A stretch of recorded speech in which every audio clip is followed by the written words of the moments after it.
Bonjour à tous, est-ce que vous m'entendez?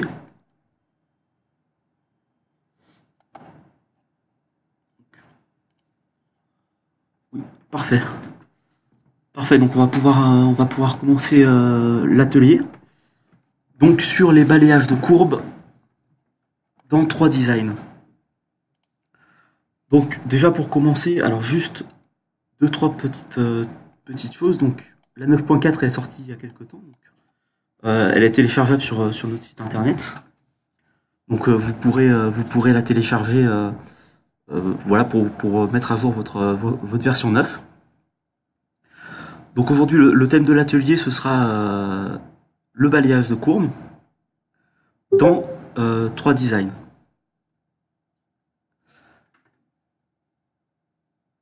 Alors, pour commencer, déjà le balayage de courbes, on va voir surtout les grandes lignes, parce que c'est vraiment un sujet avec pas mal de fonctions qu'on va avoir à travers d'exemples. Donc c'est beaucoup de fonctions. Donc du coup, dans cette heure et quart, on va surtout apprendre à les différencier. Donc l'objectif, là j'ai déjà commencé un peu à dire l'objectif, donc ça va être surtout définir les différents types de courbes. Donc ça c'est dans un premier temps avec une petite présentation. Comprendre le fonctionnement des fonctions. Et ensuite on va avoir quelques exemples pour choisir le bon outil pour la bonne pièce.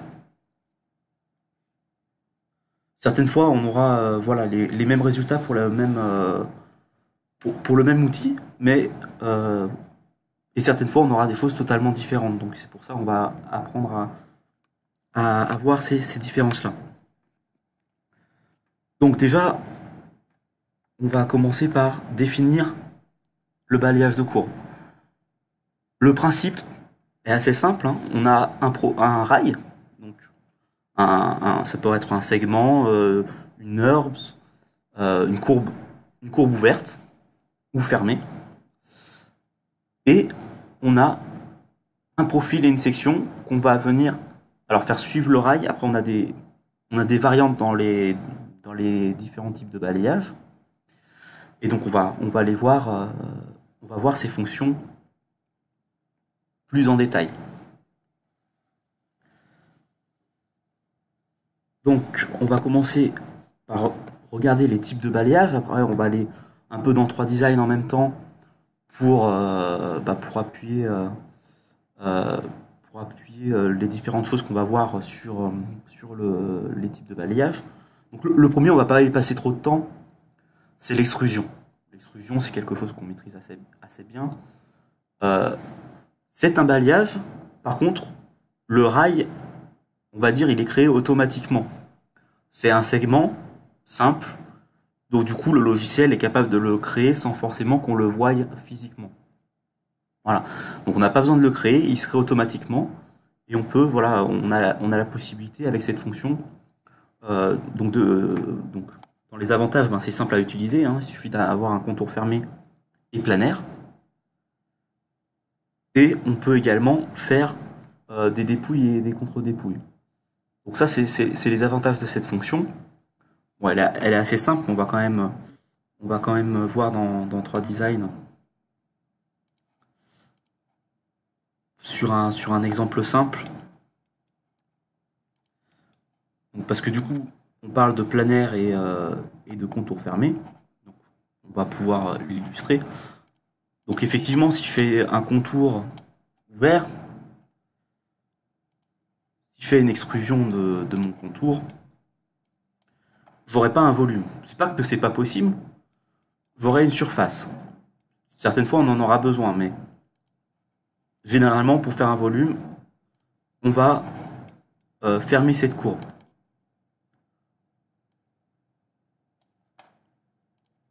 Donc là, maintenant, on a un volume. Hein.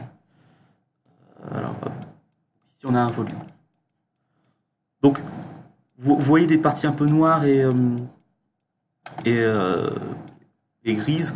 C'est les nouveaux matériaux qui ont été rajoutés dans la 9.4 qui permettent d'avoir des rendus un peu plus joli avec le rendu directement dans 3 Design. Voilà. Alors on peut le voir dans la bibliothèque, hein. Il s'appelle Leos New Materials. Et dans ce répertoire, vous allez trouver des nouveaux matériaux pour des rendus un peu mieux.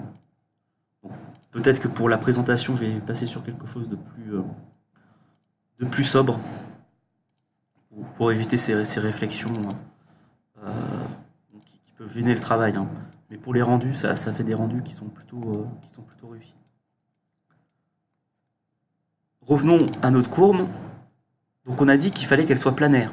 Donc qui dit planaire veut dire sur un plan. Donc c'est-à-dire que si je bouge un point en Z, comme ceci, et que j'actualise, j'aurai une surface. Encore une fois, c'est pas si on veut pas un volume, c'est pas gênant. Mais si on veut un volume, ça pourrait être plutôt embêtant d'avoir quelque chose voilà, qui ne soit pas planaire. Donc, le point, on va le remettre à 0.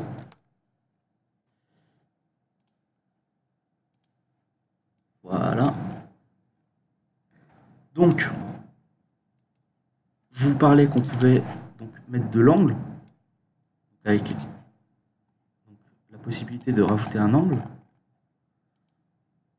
Alors, effectivement, quand on a des points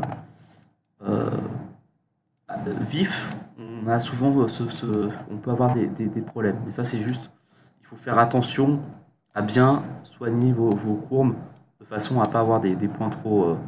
En tout cas, pour faire pour mettre de l'angle dans la fonction.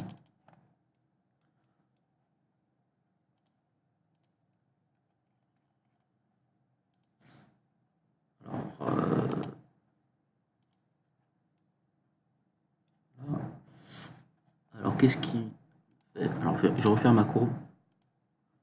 Là, il y a un petit.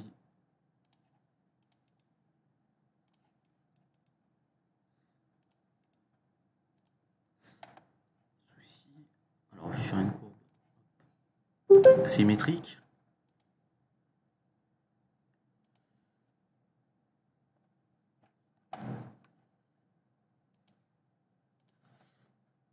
Donc, voilà.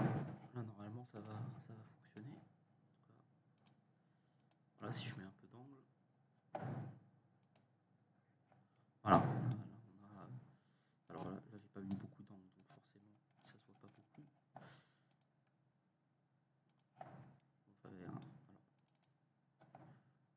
Je vais agrandir la distance et je vais rajouter un peu d'angle. Voilà. Là, on rajoute de la dépouille ou de la contre-dépouille suivant ce qu'on veut avec l'extrusion. Bon. L'extrusion, c'est pas forcément quelque chose de compliqué, donc on va pas forcément y passer beaucoup de temps.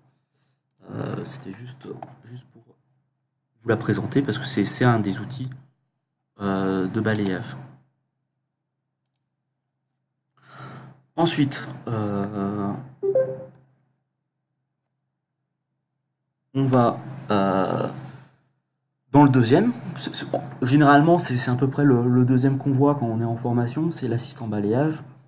C'est déjà un outil qui est assez puissant. Donc, on va avoir les mêmes problématiques. Il nous faut un rail et des profils. Donc, il faut qu'il soit planaire et fermé pour avoir un volume. Toujours, sur toutes les fonctions, on va retrouver ce point-là. Après, on aura des solutions pour fermer des profils ouverts. Donc, effectivement, si c'est un anneau, on n'a pas besoin de créer de cercle, parce que du coup, dans la fonction directement, on a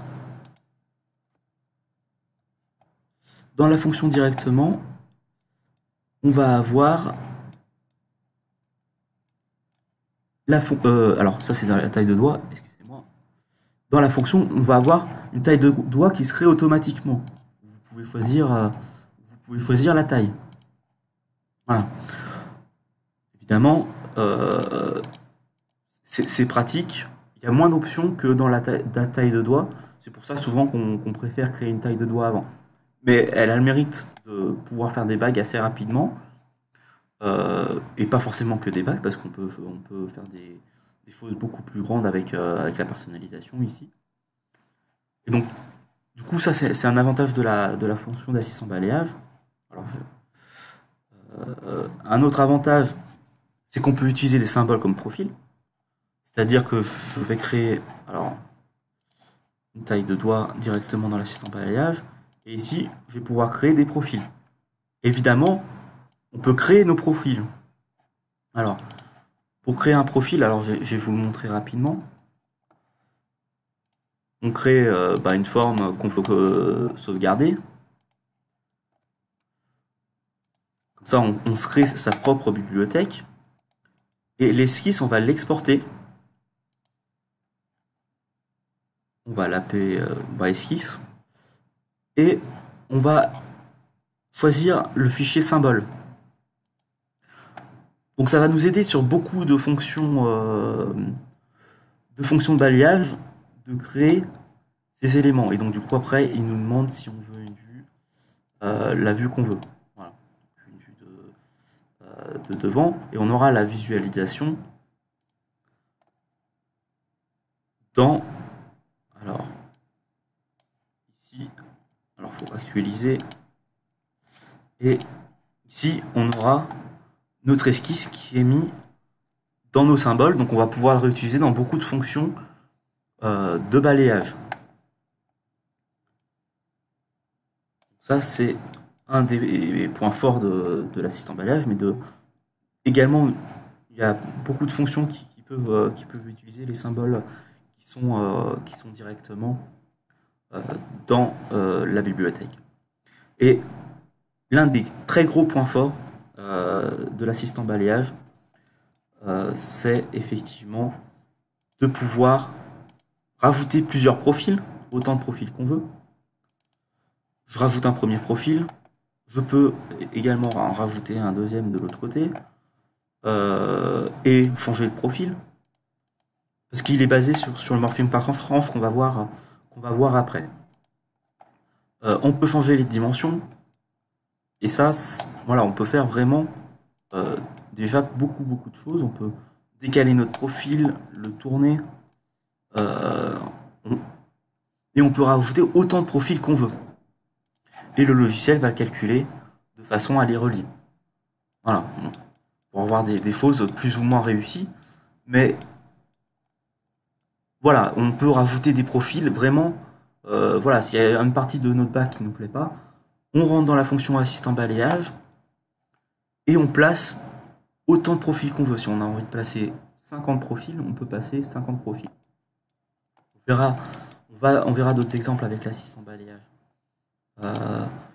Donc effectivement, c'est quelque chose qui est très pratique, très rapide et qui fonctionne non seulement sur un cercle, mais également sur une courbe ouverte. Hein. C'est vrai que généralement, on fait des bagues avec l'assistant balayage, mais ce n'est pas du tout une obligation. Voilà, elle a la possibilité de faire sur un cercle, mais aussi sur une courbe ouverte et placer n'importe quel profil. Voilà. Peu importe, je peux placer autant de profils que l'on souhaite. Hein. Il n'y a pas vraiment de limite.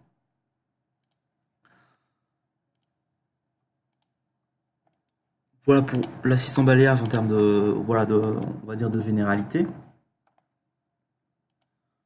Ensuite, donc, dans les balayages, on va avoir le balayage de courbe. Donc, c'est un balayage qui est quand même très puissant, parce qu'on va pouvoir avoir de 1 à 4 rails. On va pouvoir définir les côtés de notre profil avec un seul profil ou autant de profils qu'il y a de points sur nos rails. Alors ça, on va le voir directement dans l'outil.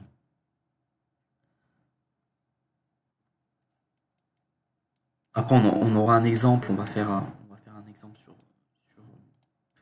sur le balayage. Donc ici, on a une courbe. Je vais dessiner le profil. Je vais faire un rectangle, je vais faire quelque chose d'un peu plus avec une courbe symétrique. Donc, avec donc la fonction balayage, on sélectionne d'abord le rail. Ce sera dans le premier onglet. Dans le deuxième onglet, on va sélectionner le profil. Et là, vous voyez, il y a autant de sections ici que de nombre de points. Donc on va vérifier hein, que je ne dise pas de bêtises. 1, 2, 3, 4, 5. Et dans ma courbe,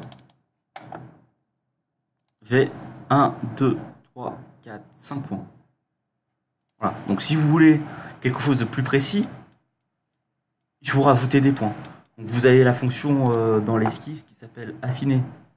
Donc qui va rajouter des points. Donc, si je rajoute des points, forcément, ici, je vais avoir plus de possibilités de changer mes profils.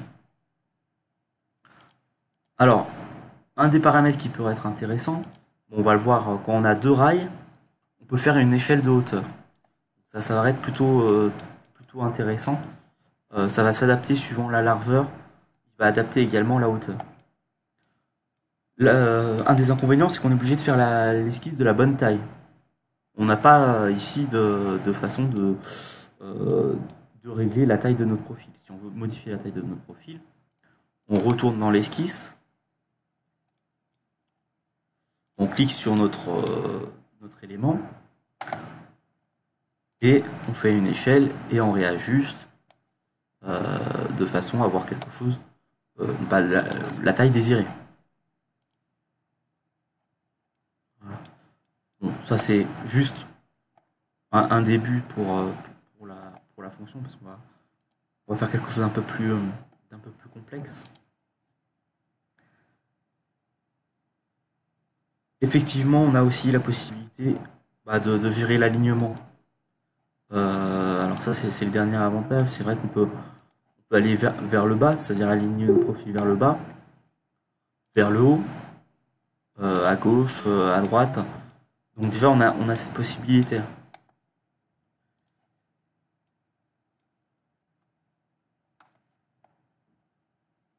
Ensuite, on va passer au multicourbe.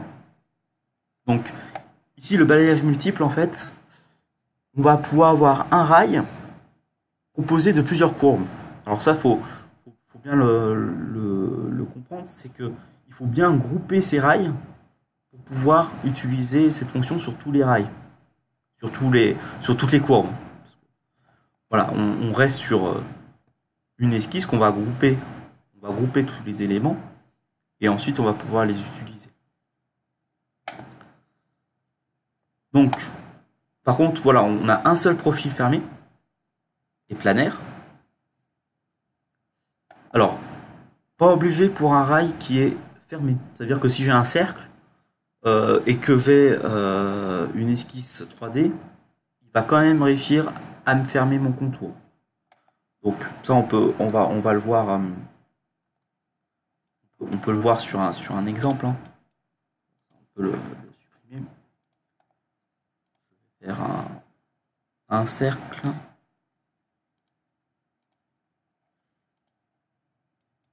Cette forme. Du coup, je vais décaler un point en 3D. Hein. Je vais prendre ce point et je vais donc le décaler. Voilà. Donc on a une courbe 3D.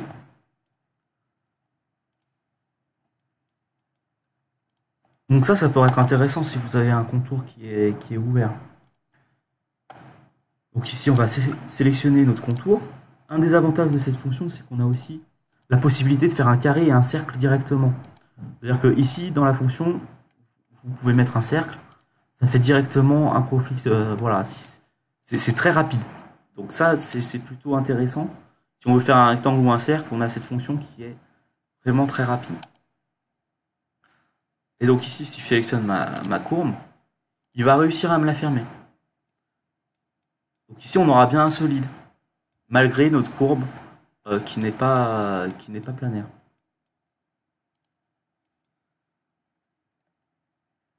Un autre avantage de cette fonction, alors je vais peut-être la remettre en plan, sur le plan.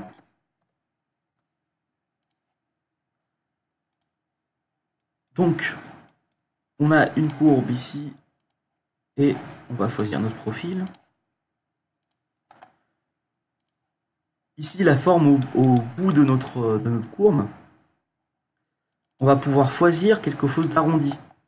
Et ça, c'est quelque chose qui va nous faire gagner du temps. Voilà, on a quelque chose de plus arrondi, une gouge ronde. Bon, on a toujours la possibilité de faire quelque chose de droit, hein, mais, et une flèche. Alors ça, ce serait très compliqué à faire avec une autre fonction.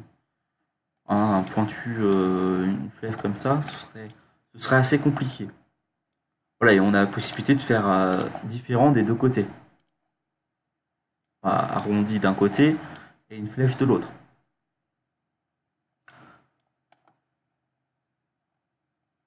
Donc voilà pour les avantages. C'est vrai que quand on veut un rectangle ou un rond, c'est vrai que c'est quelque chose qui est quand même très très pratique à utiliser. Alors ensuite, on a le morphing par tranche. Alors là, déjà le balayage de courbe c'est quelque chose d'assez poussé, et le morphing par tranche c'est encore quelque chose qui est très très poussé. On va pouvoir rejoindre en fait des sections entre elles dans l'espace. C'est-à-dire que j'ai une section carrée, une section ronde, une section de la forme peu importe la forme, et le logiciel va les rejoindre. Alors il y a plusieurs façons de rejoindre des éléments, mais en tout cas, il va nous rejoindre ces sections. Donc, on va avoir plusieurs sections et plusieurs courbes guides qui vont nous guider, notre forme. Donc effectivement, là on gère exactement la position, par exemple sur l'image. Ici au départ on est parti sur un rectangle, ensuite on a une autre forme ici, et on sait exactement la section à un endroit donné. C'est-à-dire qu'ici, voilà, c'est comme si on avait saucissonné notre forme, donc dans un carré, et ensuite on le fait passer dans une autre forme un peu plus complexe, et ensuite on vient voilà, le resserrer encore au centre ici, et pour finir sur une autre forme. Donc là, il doit y avoir 1, 2, 3, 4 sections qu'on vient rejoindre. Voilà, donc la fonction, elle fait ça en une seule fonction, elle rejoint toutes ces sections. Et sachant qu'on peut rajouter également des rails. Donc, effectivement, c'est une fonction très poussée. Alors, voilà, elle peut fonctionner comme voilà, sur un rail. Alors, en fait, c'est plus, on va plutôt créer une section.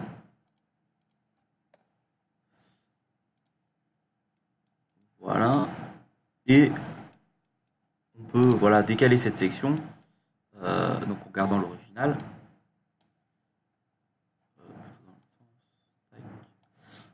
Et en changeant l'échelle, en tournant mon élément, je pourrais faire une forme totalement différente. Hein, c'est pas...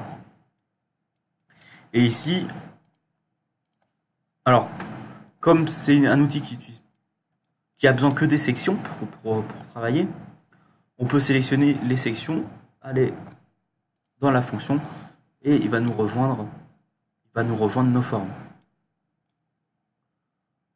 Effectivement, après, on peut rajouter des courbes guides pour avoir quelque chose un peu plus déformé, on va dire. Voilà. Une courbe guide de ce côté, une courbe guide de l'autre côté. Donc ça, c'est une fonction qui est vraiment très très puissante parce que on peut faire vraiment les formes qu'on veut, parce qu'on peut rajouter des sections, on peut rajouter des courbes guides. ça va être très puissant. Donc ici, on va rajouter nos courbes guides. Alors, plus, on peut visualiser. Là, vous voyez, on a quelque chose de totalement différent. Évidemment, les courbes guides, il faut qu'elles suivent au maximum, voilà, qu'elles touchent à peu près les deux sections pour que ce soit plus précis dans notre, qu'elles suivent. Plus elles sont proches des deux sections, plus on aura quelque chose qui est ressemblant à notre courbe guide. Voilà, parce que là j'étais un peu loin, forcément on voit pas forcément le. Là on sera un peu plus, voilà, là on voit exactement qu'il a pris la forme de nos courbes guides.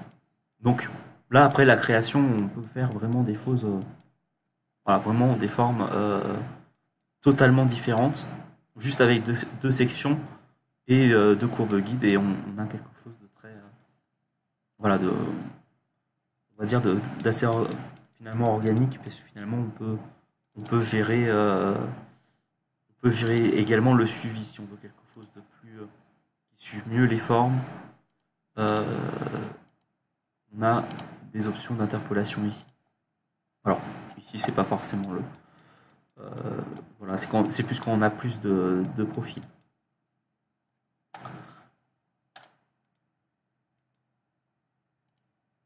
Alors c'est pour ça que c'est un outil qui est quand même très puissant et très utile, même pour refermer une bague ou ça va être plutôt intéressant. Hop, supprimer ça. Donc on peut utiliser des profils qui sont pas planaires. Alors ça, on peut utiliser des profils qui sont pas planaires, pourvu qu'en fait qu'ils soient au milieu. Donc quand il y a les contours de début et de fin qui se rejoignent, c'est-à-dire sur un contour fermé. Voilà. Donc on peut utiliser des contours qui soient voilà, si on imagine un corps de bague et qu'on veut le reconstruire légèrement différemment avec le morphing par tranche, bah, le début et la fin vont se rejoindre sur voilà, donc ce sera la même chose que sur le multi donc on a vu juste avant le palage multiple. Ensuite, on a le ruban. Alors ça, c'est quelque chose qu'on n'utilise pas souvent parce que ça permet en fait, c'est pas un outil qui va nous permettre de faire un volume, c'est plus un outil qui va nous servir pour autre chose. Donc on va pas forcément trop approfondir dessus, mais j'ai quand même vous le montrer parce que c'est un outil qui peut être intéressant. Donc en fait, ça va nous créer une surface.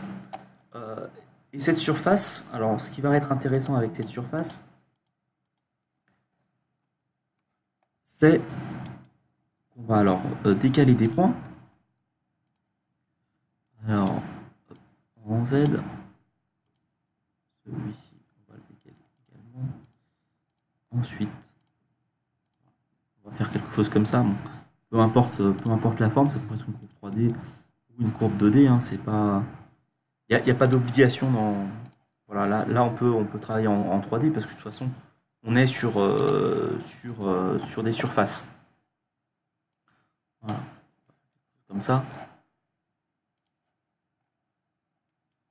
Donc à quoi va nous servir cet élément? Alors on va sélectionner notre élément et sélectionner un ruban. En fait, le ruban, le principe, c'est qu'il va nous créer. Alors, je vais pas sélectionner le ruban, je vais sélectionner morphing par tranche. Il va nous créer en fait une surface. Alors, on va choisir l'épaisseur de notre surface, par exemple la longueur de notre surface plutôt. Pas l'épaisseur, ce sera un volume. Et en fait, il va nous créer une surface, un chemin en fait. Ce chemin, à quoi il va nous servir? Alors, on va pouvoir utiliser d'autres fonctions derrière, mais également, alors ici, si on rajoute un segment, on va pouvoir gérer la tangente, c'est-à-dire la normale à la courbe. C'est-à-dire que si j'ai envie de... Bah, déjà, on peut rajouter des profils suivant le nombre de points. Donc là, il faut bien suivre le nombre de points. Là, vous voyez, on fait une surface qui s'agrandit et qui on peut faire rapetissir après. Donc déjà, ça peut être intéressant après pour faire un volume. Et ici, on peut la tourner. Donc ici, la normale à notre plan, elle va changer.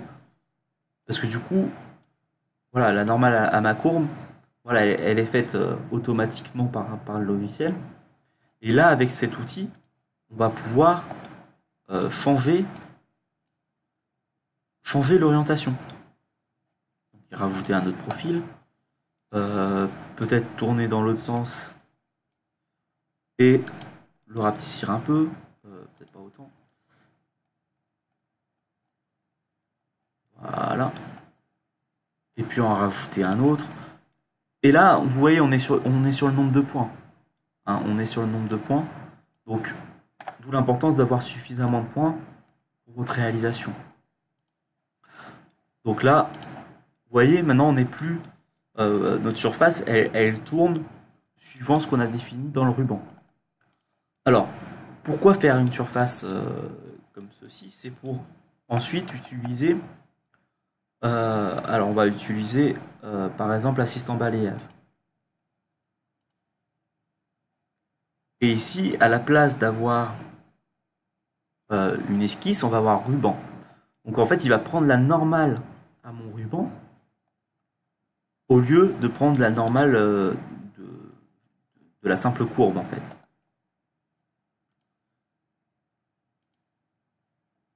Donc ici, on va pouvoir choisir un profil, porte. Donc ici, il se positionne comme ça, on peut le tourner 90 degrés. Alors c'est moins 90. Et donc ici, en fait, il va suivre mon ruban. Alors, on peut faire plusieurs choses. Hein. Voilà, si par exemple je voulais que ce ruban ce soit un solide, on pourrait faire une coque. Voilà. J'aurais obtenu une forme avec un solide dessus. Je pourrais également, voilà, et donc il va suivre cette surface. Je pourrais également le descendre légèrement et faire un boulet un moins et ça ferait une rainure dans mon solide. Donc il y a plusieurs utilités. Voilà, ça c'en est une. On peut également, alors quelque chose qui pourrait être intéressant. Alors je vais défaire mes actions. Je vais agrandir un peu mon arbre de construction. Voilà. Donc ici, non, faut pas que je supprime le ruban. Je peux également, alors créer un objet. On va créer une sphère au centre, un peu plus petite. Je veux la dupliquer suivant le ruban. Alors un ruban, une sphère, ça va paraître très parlant. Mais par exemple, je veux un grain qui suive la normale à mon ruban et non plus à ma courbe. Voilà. Donc ici, je vais prendre mon élément, je vais prendre mon ruban, et je vais faire une duplication le long d'une courbe. Alors, ici le rail il a pris la courbe. Parce que alors, hop. Ici on va prendre le ruban. Et l'élément, l'objet à dupliquer, ce sera le grain. Alors. Et là, il va suivre la normale à ce plan-là. Voilà à quoi sert cette fonction ruban. Elle peut également être utilisée avec la fonction liaison de ruban, qui est un peu similaire à morphing par tranche. Voilà. Elle va relier plusieurs rubans. Voilà à quoi ça peut servir sur des formes. Après, on peut faire n'importe quelle forme. Si on est sur un cercle, on peut faire un cercle avec et déposer des choses dessus de façon avec un angle particulier, l'angle qu'on a choisi dans le ruban. Alors si on modifie le ruban, voilà, ça va modifier évidemment toute notre conception. Et là, on va faire quelque chose d'un peu plus exagéré. On va voir, voilà. Là, on suit bien toujours la normale. Et on a toujours la possibilité de créer un solide. Hein. C'est pas, ce serait pas forcément le mieux, mais sur certaines formes, ça peut être intéressant. Voilà pour le ruban. Donc ça, c'était une petite fonction parce que du coup, c'est vrai que c'est pas forcément quelque chose qu'on voit souvent en formation, parce que c'est quelque chose de très voilà. Donc à quoi ça sert? Comme on a vu, on peut l'utiliser avec liaison pour ruban, qui est une sorte de morphine par tranche. Et donc après, on peut l'utiliser dans des fonctions de balayage, comme le balayage multiple, l'assistant balayage, le certirail, duplication sur courbe, enfilage de pierre. En fait, on peut faire vraiment tout ce qu'on veut à partir du ruban. Après, avec l'assistant balayage, c'est vrai qu'on a déjà, on peut déjà décaler des profils. Donc c'est vrai que le ruban, on va pas forcément l'utiliser beaucoup avec l'assistant balayage. Même si ce serait une possibilité. Donc, bon, on a fini pour la première partie, pas pour l'atelier. Donc, toutes les fonctions ont des avantages et des inconvénients. Maintenant, on va le voir comment le choisir au mieux. Déjà, on va commencer par un fichier on va dire de comparaison. Alors, ça, on va pouvoir le fermer car c'est plus, voilà, c'est plus très bon. Voilà. Donc, ici, on va partir sur un fichier de comparaison. Donc, on va comparer déjà sur la même chose, pour faire la même chose. Est-ce qu'on aura exactement le même résultat pour fac? Donc, ici, on a une forme de. Voilà, c'est pas vraiment une bague, c'est juste. On a fait déplacer ce profil le long de cette ellipse. Donc, l'ellipse, elle est ici. C'est une petite spirale qui a été créée, avec l'outil spirale qui est ici. On a décalé un point dans l'espace et on a dupliqué pour avoir exactement 5 fois la même chose.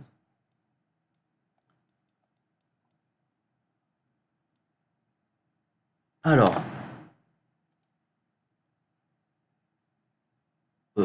là, je fais une petite bêtise, je crée une pièce. Ok.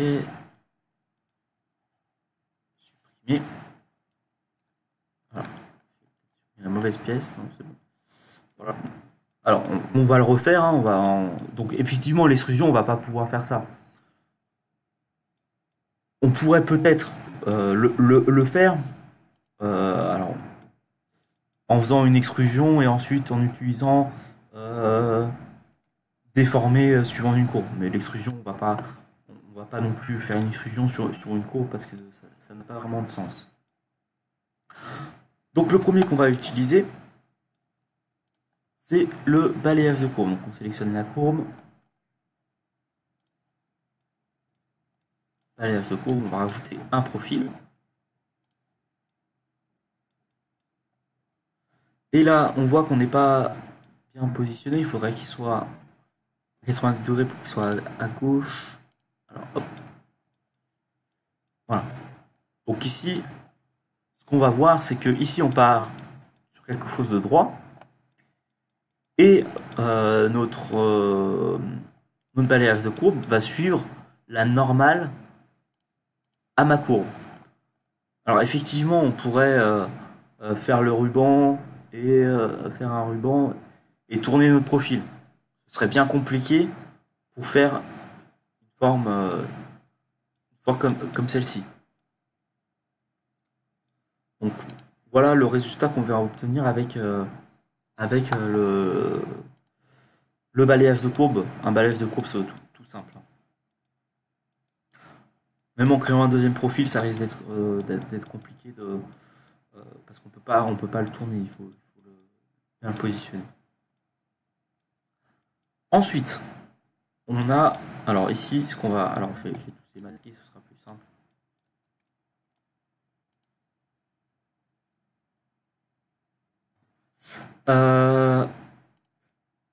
Ici, on va utiliser la fonction balayage multiple. Alors, ce qu'on va voir ici, alors je vais faire avec un rectangle rapidement. Ça, c'est un gros avantage de cette fonction. Voilà, parce qu'on peut voir rapidement le résultat. Donc ici, on suit vraiment le profil. Le profil, il était dans ce sens et on va suivre le profil. Et le profil va rester le même sur toute la pièce, en fait. Donc là, on n'a pas de... Voilà, il ne tourne pas avec l'esquisse. Par contre, si je mets l'esquisse que j'ai fait ici, alors si je mets l'esquisse que j'ai faite ici, par contre l'inconvénient c'est que je vais pas pouvoir dans la fonction tourner mon profil. Quoique, je dis ça et en fait on peut le tourner. Donc on peut le tourner, donc là du coup on n'a pas de déformation. En fait là on a la même chose que ici, on n'a pas, elle vrille pas. Voilà. Si on veut ce résultat-là, ben, ce sera le balayage multiple. Si on veut suivre la courbe exactement. Si on veut un résultat, on va dire, identique de chaque côté, avec toujours la même section de partout, on va aller plus sur le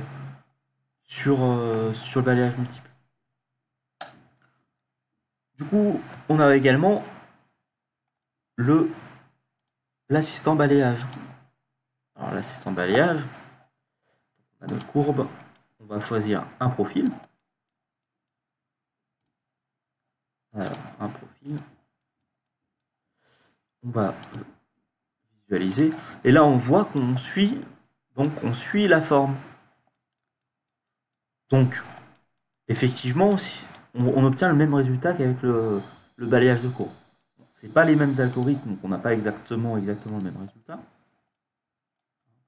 On a un résultat légèrement différent, bon, c'est similaire, voilà. Parce qu'il est plus basé sur le morphing par tranche. Alors, sur le mauvais. Donc, pour avoir la même chose que celui-ci, je vais devoir rajouter un profil. Un profil à l'autre extrémité. Et là, je vais avoir exactement... Alors, pas exactement, parce que je vais quand même avoir un peu plus de déformation, quoique... Pas tant que ça, mais légèrement différent, mais bon, on aura quelque chose de similaire au précédent. Donc avec l'assistant balayage, je peux faire les deux. Mais je peux faire même plus que les deux, parce que dans l'assistant balayage, si je veux, bah, je choisis finalement l'angle. C'est plus mon esquisse qui va choisir, mais c'est l'assistant balayage qui va dire bah, finalement je le veux dans l'autre sens. Donc, ensuite on en a le dernier, ce sera le morphing par tranche. Parce que finalement on peut avoir une seule section et une courbe guide dans le morphing par tranche. Donc dans le morphing par tranche, il faut sélectionner d'abord la section, cliquer sur le morphing par tranche et ensuite choisir la courbe guide. Parce que la courbe guide n'est pas obligatoire dans un morphing par tranche. Et là, on peut visualiser le résultat. Donc effectivement, là on suit la courbe. On suit la courbe comme au départ. Hein. Bon, après le profil n'était pas identique, donc forcément on n'a pas donc du coup on tourne suivant la courbe. Mais on va avoir une manière de résoudre ce problème. Je vais défaire cet élément.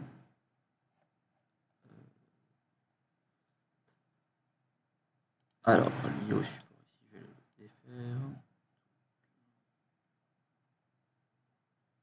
Voilà, donc ici, j'ai une courbe. Et on a vu tout à l'heure, on a vu le ruban. On n'est pas obligé d'utiliser le ruban pour donner à notre forme un repère de normal en fait. On peut juste, alors on a déjà créé un cylindre, Voilà, pour l'exemple. Donc il suffit de créer un cylindre. Alors pas forcément de la bonne taille. Légèrement plus petit ou légèrement plus grand, ça va pas poser de problème. Et en fait, cette ligne-là, on va la lier au support. Et en la liant au support, à la fonction liée au support, fonction très importante hein, pour Certirail, on a les pierres qui se retournent si on change de plan. Donc c'est quelque chose, quand on coupe des courbes, qui est assez important. Donc maintenant qu'on a lié au support, alors on peut masquer le cylindre. On va pas du tout avoir le même comportement de notre fonction. Alors la fonction, on sélectionne d'abord le profil et ensuite la courbe guide. Et là en fait, il va suivre la normale au solide qu'on a créé. On a créé un cylindre et on va créer voilà exactement comme on va dire l'assistant balayage ou le multicourbe. Voilà. Après bon, alors je vais donc avec lesquels on peut rester droit. Donc je vais mettre 0 degré ici. Donc avec l'assistant balayage on peut, mais on a deux profils à mettre. Avec le loft, on peut obtenir la même chose, mais c'est quand même assez. Voilà, faut utiliser une autre fonction, ça veut dire qu'il faut lier au support la courbe. Avec donc le balayage multiple, on a directement, sans rien faire, la fonction, si on le même profil de chaque côté. Après, ça dépend ce qu'on veut, hein, parce qu'on peut vouloir quelque chose comme ça. Hein, c'est pas. Mais voilà, le plus simple ce sera sûrement si on veut quelque chose d'horizontal, ce sera plutôt peut-être le balayage multiple. Ou finalement, on va peut-être préférer l'assistant balayage parce qu'il est plus flexible, on va dire. C'est-à-dire qu'on peut rentrer dedans, rajouter des profils. Ce qu'on ne pourra pas faire avec notre multicours, notre balayage multiple. Donc voilà pour voilà, les différences de fonctionnement. Après, on va avoir des exemples un peu plus parlants. On va commencer par le balayage de courbe. Donc on va faire quelque chose, on va faire alors on va faire un profil. Je vais créer. On va faire un profil. Alors on va faire une sorte de feuille. Donc on va,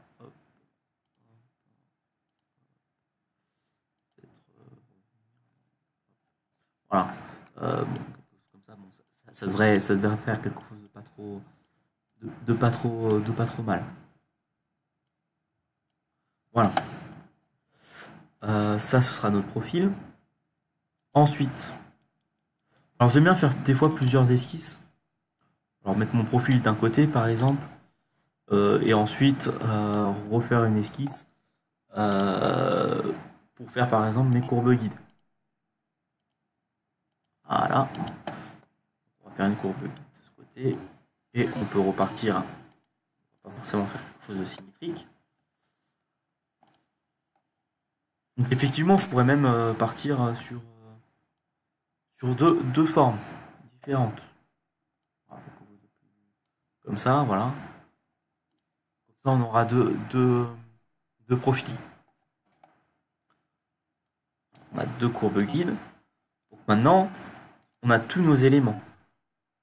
Hein, comme on a vu précédemment, hein, pour un balayage, il nous faut au moins un rail. Bon, là on en a deux, donc c'est parfait. Et au moins un profil. Donc là, on a même deux profils et deux rails. Donc on va utiliser la fonction.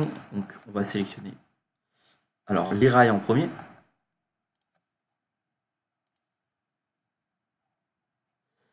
Alors on va commencer avec pour le premier profil, sera celui-ci, celui qui partira du haut, parce qu'on voit les flèches. Le premier profil sera placé en haut. Et ensuite, on va rajouter un profil, celui-ci. Et il ne faut pas oublier de cliquer sur la petite main pour sélectionner à quel endroit je veux ce profil. Donc on peut commencer à 37. Dans le profil 37, on va changer de forme. Et là, on peut valider. Donc ici, voilà, on a créé une genre de feuille.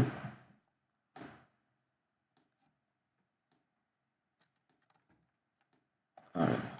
On a créé une sorte de feuille. Donc ici, peu importe la largeur de nos deux courbes guides, il va laisser la même hauteur de partout. Peu importe la hauteur, peu importe, voilà, peu importe la largeur, il va laisser la même hauteur. Donc dans balayer, on a une option qui s'appelle mise à l'échelle en hauteur. Donc c'est-à-dire les parties qui sont un peu plus étroites seront un peu plus fines et les parties les plus larges seront plus épaisses. Et ça se fait automatiquement. Voilà, et donc le bout ce sera un peu plus, on va dire un peu plus joli que si on était resté sur ça. Hein, si on était resté sur ça, là c'était pas forcément très joli. Donc on peut effectivement rajouter cette option là, qui permet d'avoir quelque chose de plus fuselé directement. Donc c'est pour ça que c'est quelque chose de puissant. Juste avec un profil et deux rails, on fait vraiment la forme qu'on veut. Ensuite on peut modifier le rail. Voilà, c'est vraiment un outil très puissant.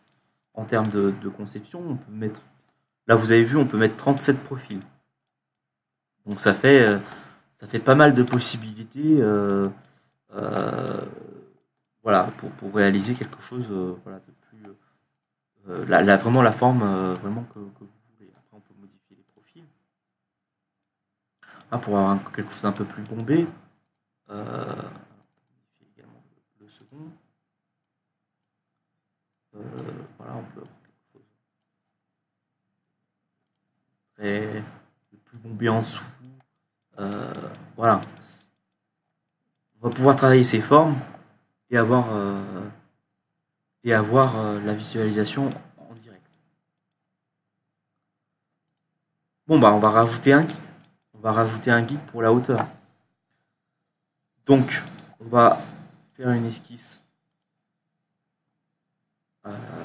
sur le plan qui est caché effectivement. Et là on va rajouter un guide. Je veux que ma forme suive à peu près ce guide là en hauteur. Évidemment il ne faut pas être trop à la fin. Et ici je vais pouvoir modifier mon palier. J'ai rajouté une courbe guide.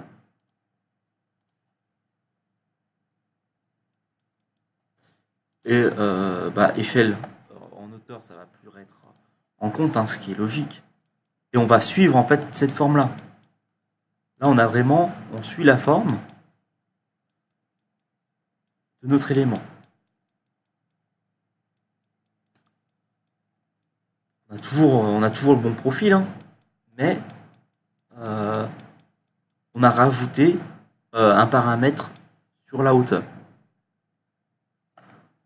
C'est pour ça que c'est un outil qui est très puissant et qu'on va pouvoir l'utiliser avec voilà, des formes, vraiment des formes, la forme qu'on veut. Voilà pour le balayage de courbe, c'est vrai qu'on peut utiliser, voilà, on peut rajouter des profils, on peut vraiment faire ce qu'on veut.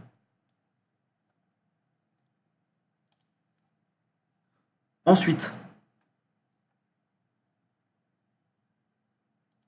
on va sur un autre exemple. Alors, l'exemple suivant, ce sera le balayage. Alors, je vais prendre le fichier. Le balayage, l'assistant balayage.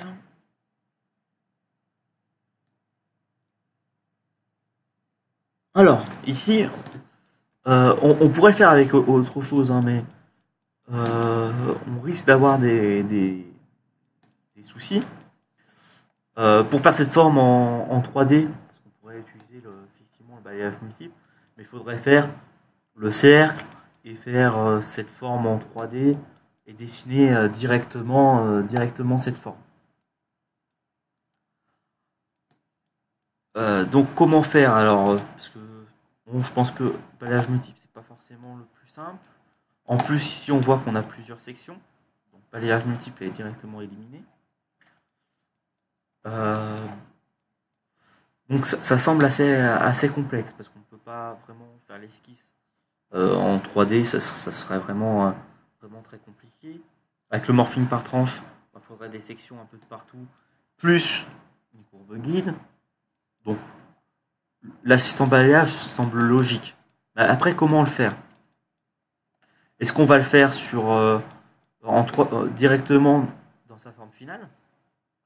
Ou on va essayer de le faire à plat, de faire notre esquisse à plat. Donc ça, c'est déjà préparé, hein. Il y a déjà une esquisse qui est préparée. Donc ici, on a notre esquisse. Alors, la seule chose, c'est que ce point et ce point doivent être exactement alignés. Donc, ce que je conseille, c'est souvent alors de travailler avec donc, majuscule pour faire une ligne horizontale, avec une ligne horizontale qu'on vient couper, on peut faire des segments, hein, hop, et qu'on vient couper au centre avec l'outil gomme. Voilà. Et partir ensuite avec une NURBS en se raccrochant au point. Voilà, faire quelque chose de rapide. Alors pourquoi il faut que ces éléments soient bien alignés? C'est parce qu'après on va les rejoindre, on va les courber ensemble, et les deux sections aux extrémités,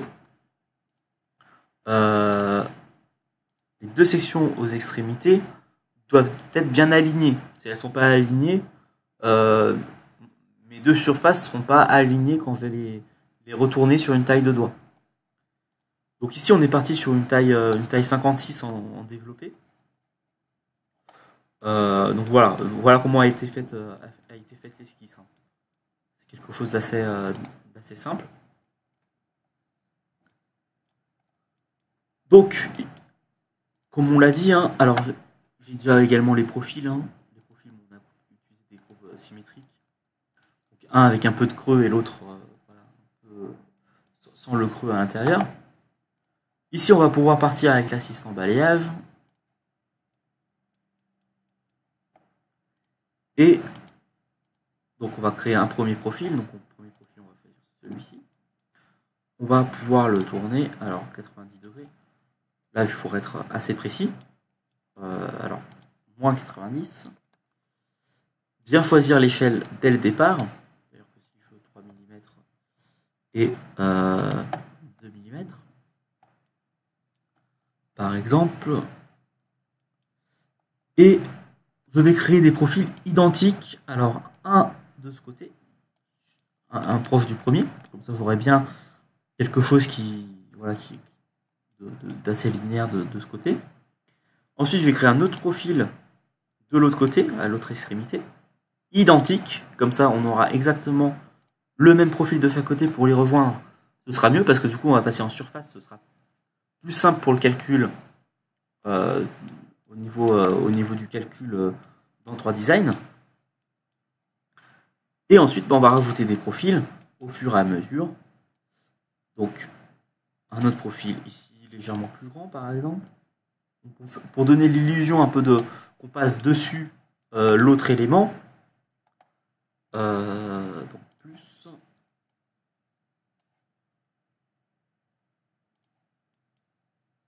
on va l'agrandir un peu, de façon à que ça fasse dessus-dessous à chaque fois. Voilà, donc ici, on va faire une deuxième section identique. Ensuite, ici, on va faire une section qui soit plus petite, comme ça, on aura l'impression qu'elle passe en dessous. On va rajouter une section. Pour ça que, voilà, on va rajouter une section. Cette fois, alors on va rajouter une section ici quand même identique. Et c'est pour ça qu'on dit qu'on peut rajouter autant de profils qu'on veut. Là, je clique sur plus et je rajoute un profil. Donc ce profil sera légèrement différent parce qu'on va, on va choisir un profil suivant qui a un petit creux à l'intérieur. Et on va l'agrandir un peu parce que là, on veut repasser dessus. Et on va continuer sur notre courbe. Donc ici, je vais le laisser de la même taille. Je vais faire plus. Je vais commencer à le rapetissir jusqu'ici.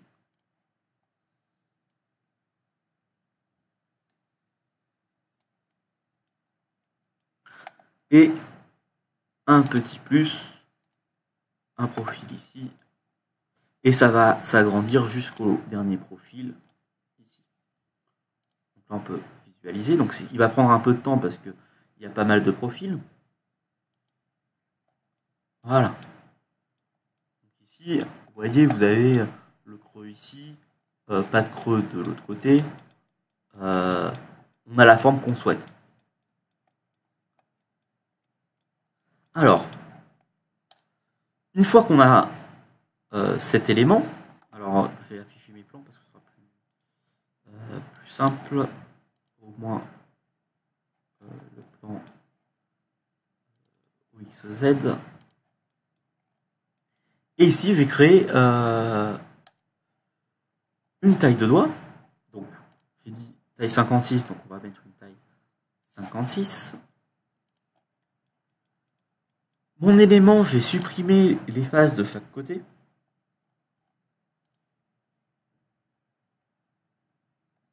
D'ailleurs, le développé n'est pas obligé d'être exactement égal au développé. Hein. C'est pas une obligation. Voilà, c'était juste... voilà, ça donne un meilleur aperçu du résultat. Donc on va supprimer ces faces pour passer en surface. Ce sera plus simple pour l'action d'après, qui est de sélectionner ma taille de doigt et mon assistant balayage pour faire un déformé suivant la courbe. Alors ici, on n'est pas sur le bon plan, ou en tout cas, il faut tourner un plan. Donc on va tourner le plan, et ici, on va avoir notre bague. Et donc là, on a bien un solide, on peut vérifier. Ici, on a bien le résultat d'un solide, parce qu'il s'est refermé. Alors, en bas, il s'est refermé sur la même section. Si je l'avais décalé légèrement, on n'aurait plus un solide. Hein. Alors, petit problème avec ce genre de choses, c'est qu'on a des intersections entre les courbes. Alors, ici, si je sors le STL, alors je l'ai déjà fait précédemment, pour vous le montrer. Balayage de courbe.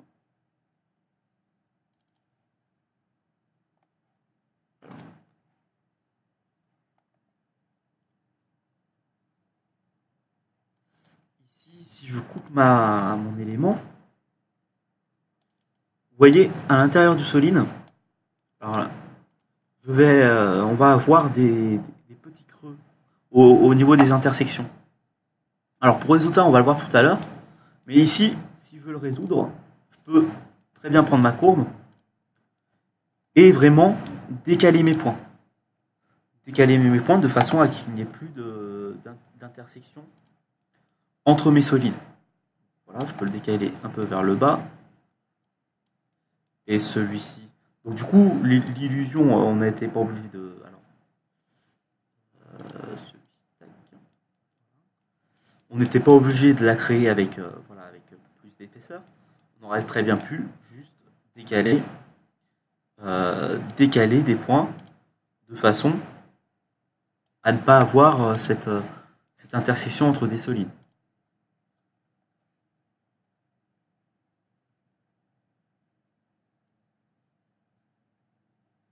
Voilà. Donc après, faudrait la décaler peut-être un peu plus ou mettre des profils qui sont un peu moins grands pour avoir quelque chose qui soit prototypable.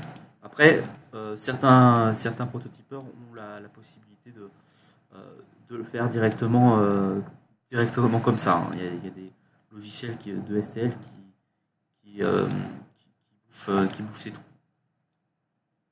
Mais on va voir comment faire l'alternative pour faire ça. Donc on peut même commencer par l'avoir. Nouveau fichier. Et on va passer sur un autre exemple.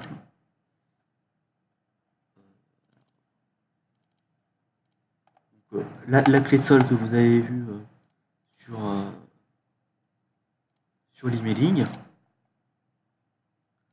Alors,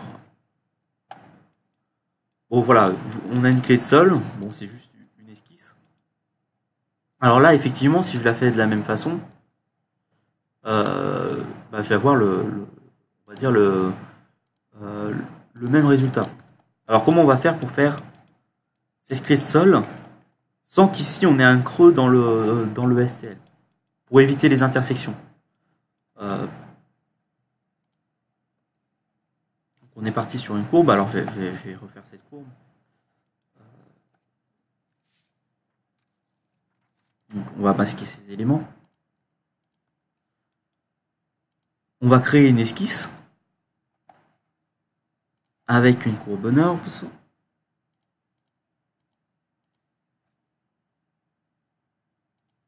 Voilà, bon, après, ça va pas ressembler à celle d'avant, mais c'est juste pour l'exemple. Et j'ai bon, c'est vrai qu'elle n'était pas très jolie.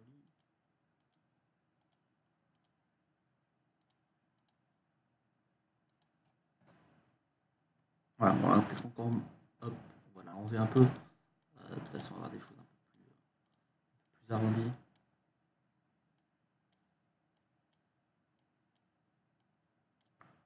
Voilà. Peut-être le bas aussi un peu.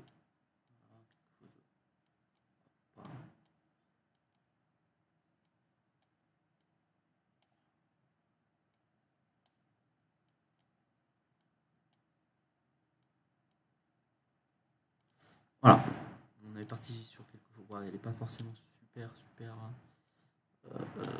Ça ira pour l'exemple, hein, mais effectivement, elle n'est pas si mal. Alors,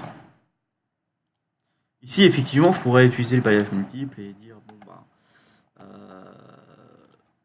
et l'envoyer comme ça. Le problème, c'est qu'ici, à l'intérieur, on va avoir des creux. Alors, comment on va faire? En fait, on va le faire en plusieurs parties. Alors, on va faire une esquisse. Et on va un peu complexifier l'exercice.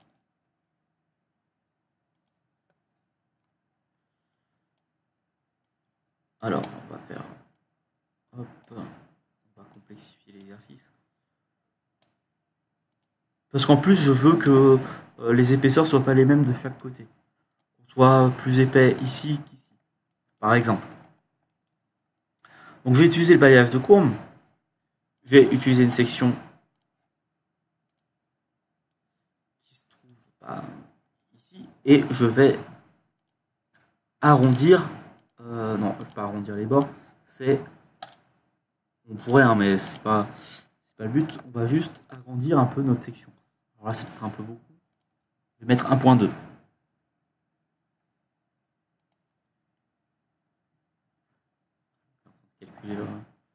J'ai dû appuyer sur Entrée sans faire exprès.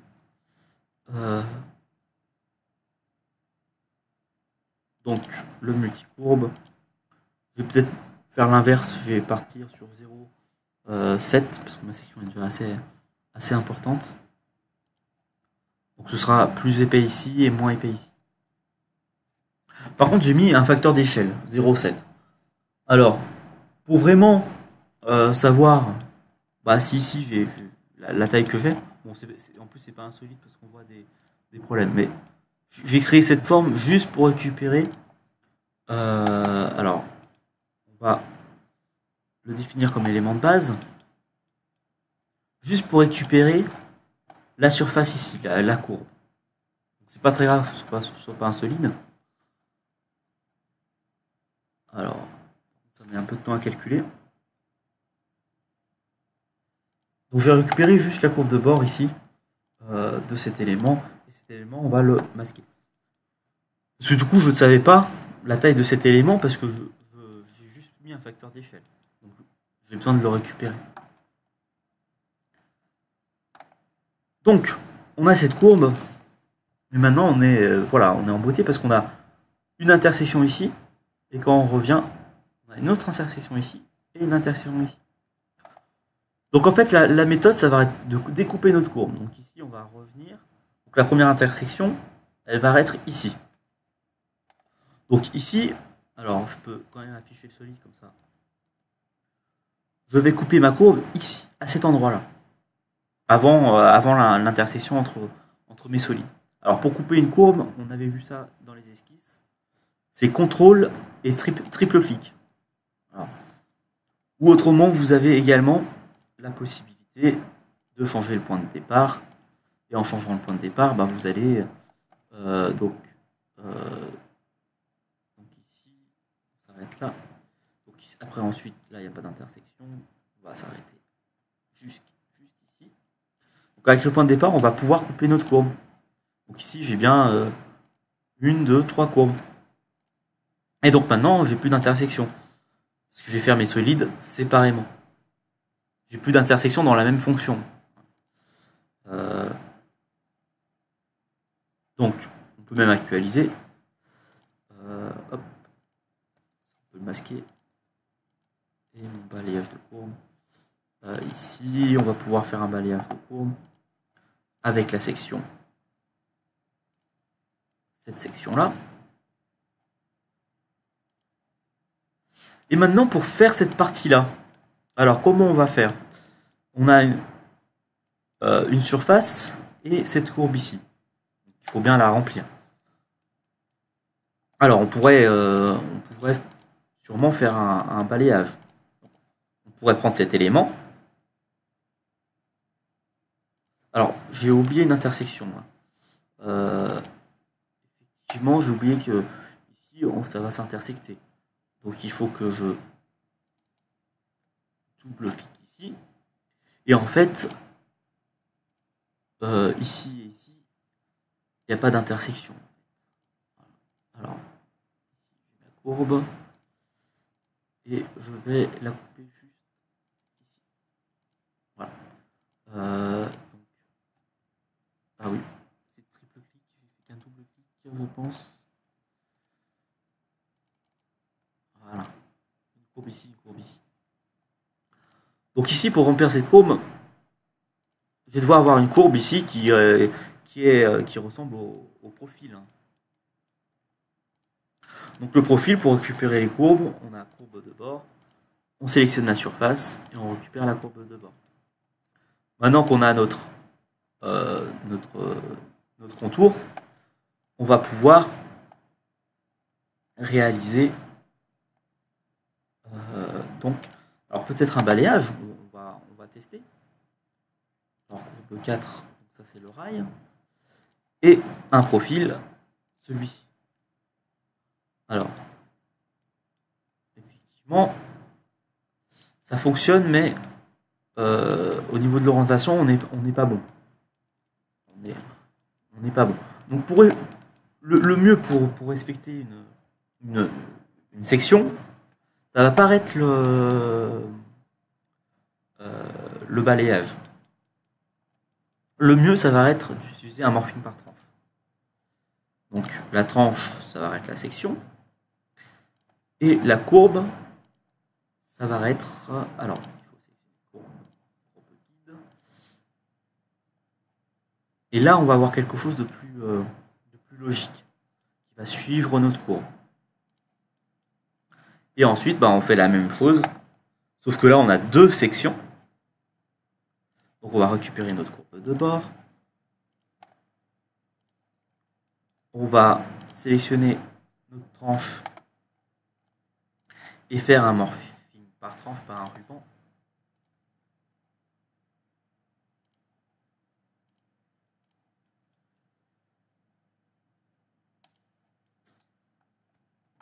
Et donc, on va également rajouter la dernière tranche. Et donc, on va rejoindre notre élément. Alors, ça peut arriver, c'est que, alors,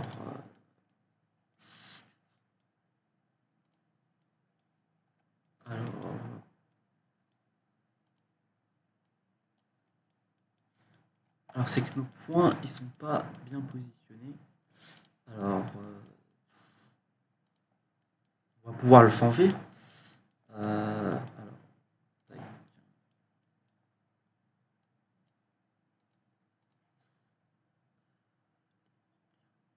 j'ai peut-être fait une erreur. Alors, je vais resélectionner mes éléments.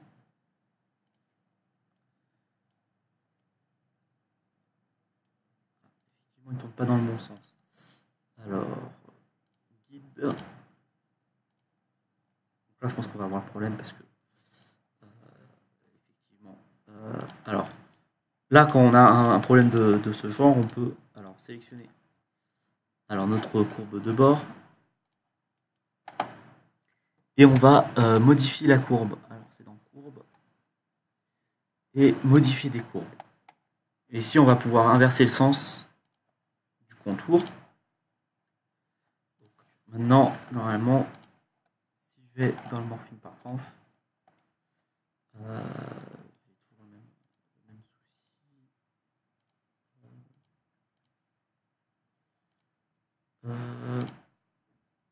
Alors,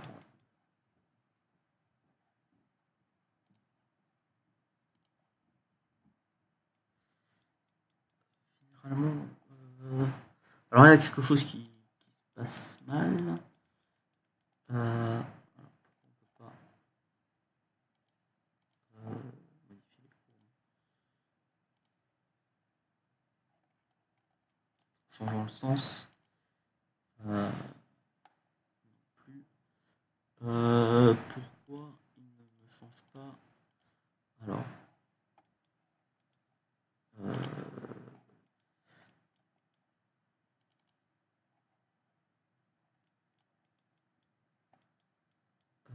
Profil. Okay. Alors, si on est bloqué sur quelque chose comme ça, souvent, là, on a une possibilité, c'est de faire une autre étape en fait. Normalement, on a le choix de changer le positionnement, mais si on est bloqué, là on était, voilà, pour pas perdre trop de temps là-dessus.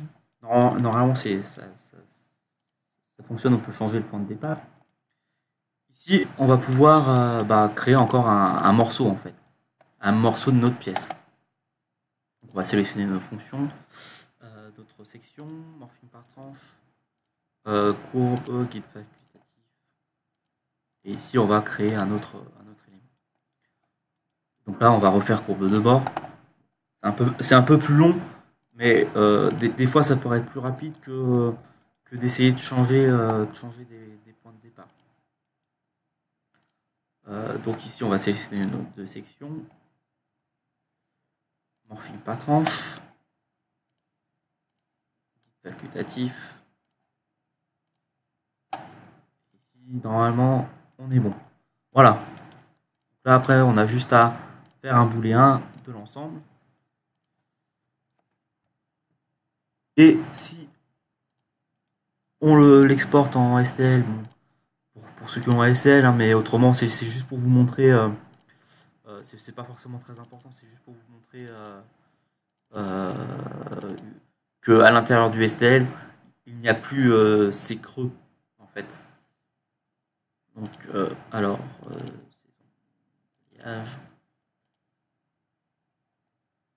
Là, on va mettre très haute. Comme ça, je vais vous montrer l'intérieur, la différence. Alors, ça va s'ouvrir. Donc ici, à l'intérieur, si je fais une coupe, aux intersections, là, j'ai un vrai solide. Vous voyez, j'ai un vrai solide. J'ai plus de creux à l'intérieur de ma matière. Donc ça, c'est important. Les intersections ne sont pas forcément très bonnes avec des balayages de cours. Donc, ensuite, un autre exemple, ce sera alors pour faire, on a déjà vu un peu la fonction morphing par tranche, mais on va revenir dessus pour montrer un peu ce qu'on peut faire. Voilà, donc on peut faire, voilà, là on a, ça peut être un pendentif ou quelque chose. Donc, en fait, ici, on a déjà j'ai déjà créé des sections. Mais effectivement, là, on peut créer plein de sections.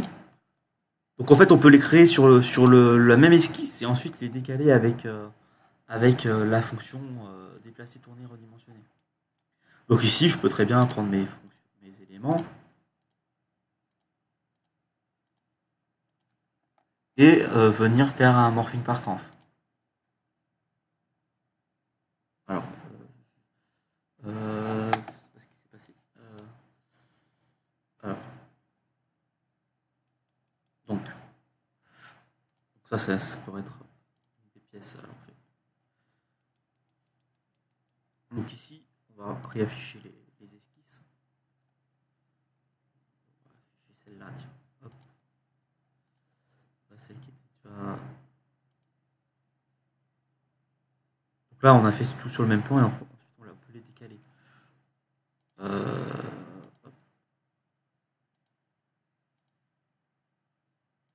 Alors, on va afficher ces deux courbes. On va afficher l'étoile 1. Donc là, on a deux étoiles, on a deux courbes. On peut déjà faire des choses qui sont des pendentifs ou relier ces deux éléments avec deux courbes guides. Là, on a quelque chose de simple. Et ensuite, on va pouvoir rajouter des courbes guides de chaque côté afin d'avoir voilà, quelque chose d'arrondi. Alors évidemment, comme je l'ai dit tout à l'heure, plus on se rapproche de la forme, plus on va avoir la forme qui se rapproche de notre courbe. Si vous êtes là, ici, comme ça, vous ne savez pas du tout ce que ça va faire. Faire quelque chose comme ça, mais voilà, mais si on se met ici, on va mieux voir ce qu'on est en train de faire comme déformation. Effectivement, là, on peut partir sur des formes très complexes. Hein. On pourrait même faire continuer sur un cœur ou d'autres éléments. Alors, une dernière chose, j'ai dit que... alors ça, ce sera sûrement la dernière chose. J'ai dit qu'on ne pouvait pas faire une surface 3D. Donc ça veut dire faire des esquisses qui ne sont pas 3D. Je vous ai dit pour faire un solide.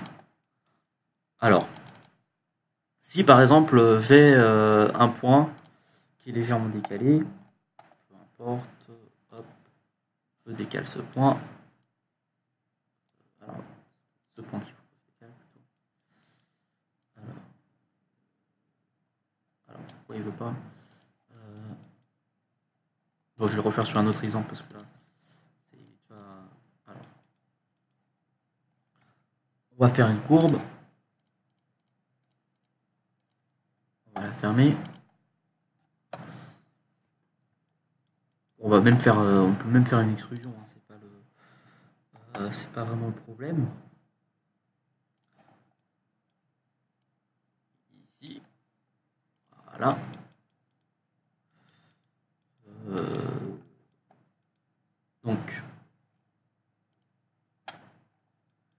on va faire une extrusion, ce sera aussi simple. Donc ici, on va avoir une surface. On va avoir une surface. Alors comment on fait pour la fermer? Parce que du coup, on a une surface, c'est bien joli d'avoir une surface. Mais, par exemple, je veux quand même conserver une forme qui soit à peu près identique aux extrémités. Ou quelque chose, pas forcément identique, hein, mais voilà, je veux pas forcément une coupée droit. Donc ici, en fait, on va créer une deuxième surface, une ligne. Pas une ligne, parce que du coup, j'ai dit qu'on voulait pas droit. Par exemple, je veux garder à peu près la forme qu'on a ici. Alors, il faut bien être à l'intérieur de la surface. Ensuite, on va faire la même chose en dessous.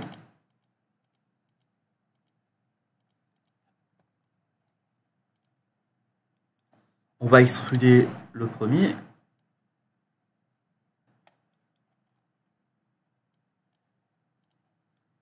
On va extruder le deuxième.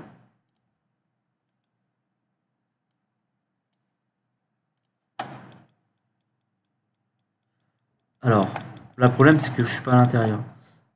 Celui-ci en bas, c'est bon. Celui-ci, il faut que je descende un peu mon esquisse. Parce que j'ai été un peu trop haut. Peut-être mettre ici pour être bien à l'intérieur.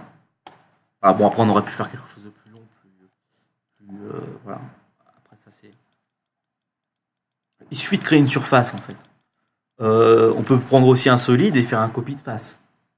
C'est également une possibilité, hein. On peut faire un cercle, une forme un peu complexe, et faire une copie de face. Donc ici, mon solide, il va ressembler à cette forme ici, et la même chose du coup en bas. Et comment faire pour la fermer? Parce que là, on est toujours sur des surfaces. Alors, on a plusieurs possibilités. Alors, une des possibilités, ça va être de prendre mes éléments et d'utiliser la fonction qu'on ne voit pas forcément en formation. C'est la quatrième, fusionner. Et là, elle va prendre tout son sens, cette fonction. On va pas la voir tout de suite. C'est quand je vais sélectionner mes éléments. Et je vais faire un copie de face. En fait, j'ai copié les faces que je veux conserver. Vous voyez, ça a coupé mes faces de façon à que je puisse choisir les faces à conserver. Donc, on peut soit choisir les faces à conserver, comme ici. Donc, maintenant, on aurait un solide fermé. Ou, alors, je vais défaire mon face. On peut également supprimer. Ça va également. Alors, si je supprime tous les éléments que je ne veux pas, alors c'est juste une autre manière de penser, hein. C'est juste faire l'inverse. Juste, je ne veux pas ces parties. Mais ça va aussi également me créer un solide. Voilà. La différence, c'est que dans le supprimer, il ne conserve pas les faces, alors que dans le copie-face, il conserve quand même les faces. Donc voilà comment on peut créer un solide à partir. Bah voilà, on a fait une extrusion qui n'était pas avec une esquisse qui était droite. Donc on a créé un plan, pas un plan, mais une surface qui permet de couper et de faire en sorte que le solide prenne la forme. Bon, on a encore 5 minutes sûrement pour voir un dernier exemple.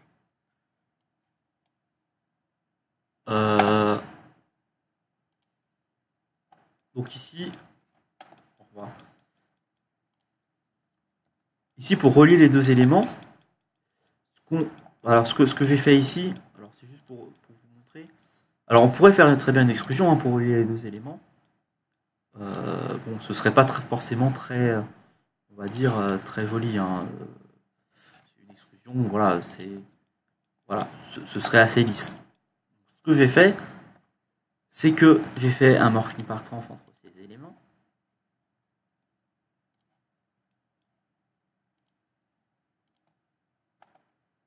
Voilà. Alors, si on laisse large, en fait, il ne va pas suivre exactement le profil ici. Si on veut que ça suive le profil, il faut qu'on fasse normal. Et là, il va bien suivre le profil. Donc d'un peu plus déformé.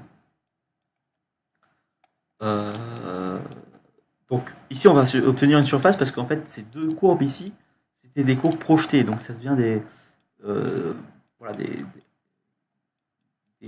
voilà des surfaces. Ça devient des courbes 3D et puis des courbes 2D. Et pour faire ça, on va choisir proportionnel, on va l'augmenter et ici, alors je vais revenir en arrière, élément de référence. Donc ici en fait on peut copier les faces de mon élément. J'ai copié un côté, je copie ce côté et je copie également l'autre côté. Et là, je vais pouvoir cacher cet élément. Et alors oui, je vous ai dit qu'il y avait deux méthodes. La deuxième méthode, c'est d'utiliser directement le Magic Solid. Et là, il va nous faire directement un solide. Donc il y a les deux possibilités. Et là, du coup, on a notre liaison entre. Alors, c'était pas celui-ci. Il fallait que je montre. Ah, il faut que je le récupère. Voilà. Donc du coup, ici, j'ai un lien entre les deux que j'ai créé avec un morphing par tranche et des surfaces projetées. Mais c'était une surface. Également ici, une petite remarque qu'on peut faire, c'est si je voulais des bords arrondis sur les bouts, le mieux ça aurait été d'utiliser le balayage multiple. Et donc on aurait pu arrondir les bords.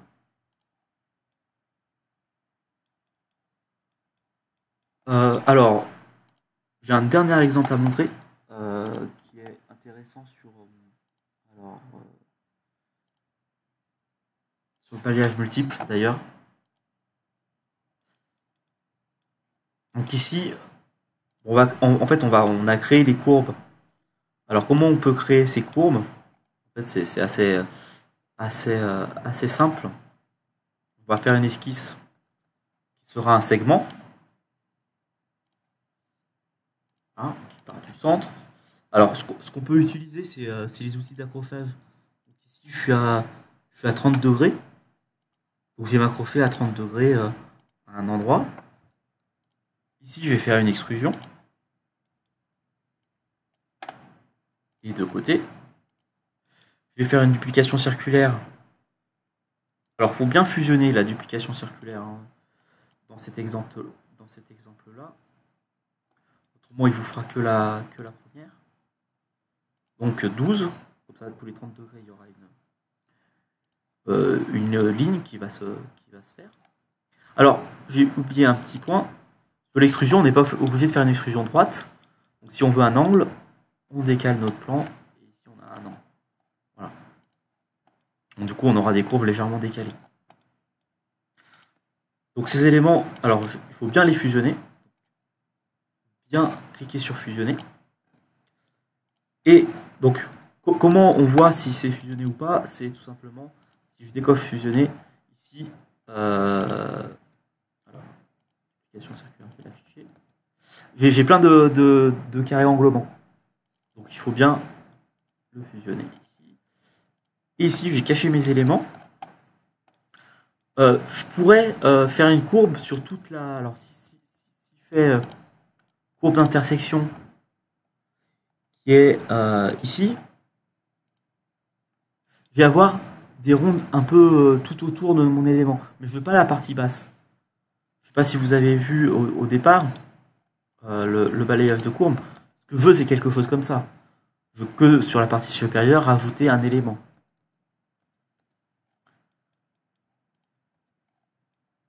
Et donc ici, on va copier des faces. Donc ça peut prendre un peu de temps parce que là il y a des congés. Mais on va les sélectionner. Donc on peut zoomer, hein, c'est pas. Voilà. Une fois qu'on a le premier côté, on va dans le deuxième côté et on fait la même manipulation.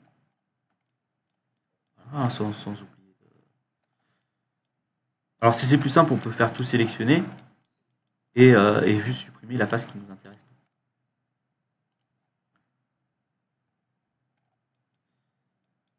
Et ici, donc on va sélectionner notre duplication circulaire, notre copie de face, et on va créer ces courbes avec la fonction d'intersection. Et du coup, on a créé nos courbes. Ici, après, on peut récupérer. Non, alors il est tout petit là, mon arbre. C'est sûrement choisir, voilà, choisir les matériaux. Donc ici, on a créé nos courbes.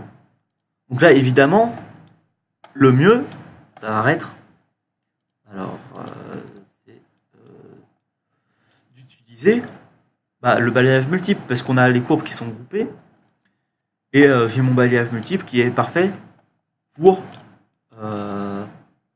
ça. Alors, ici, je vais sélectionner ça. Et là, il va me le faire sur tout à la fois, avec la section, une section que je vais choisir qui est au centre, ici, qui est déjà créée. Et j'ai plus qu'à valider, et puis ça va me faire automatiquement chaque élément. Alors, je sais pas si c'était celle-là, c'était juste pour l'exemple, mais voilà l'idée. L'idée, c'est d'avoir plein de courbes, et avec ma fonction multicourbe, je vais pouvoir, avec la fonction balayage multiple, je vais pouvoir réaliser ces éléments. Alors pour voir mieux, on va mettre en ordre, en plastique noir, voilà, comme ça, on le verra mieux. Donc voilà, j'ai créé ces courbes avec juste une duplication circulaire et un copie de face, et j'ai créé mes courbes. Donc là, on a fait le tour des fonctions de balayage. Après, on pourrait passer encore beaucoup plus de temps. Mais voilà, là, c'était juste pour vraiment les différencier. Voir à quel moment on va les utiliser. Bon, la forme ici, on n'a pas besoin de... Voilà, ça vous maîtrisez, hein, ce genre de forme-là. Mais là, sur quelque chose comme ça, on ne va pas projeter des courbes, faire un assistant balayage.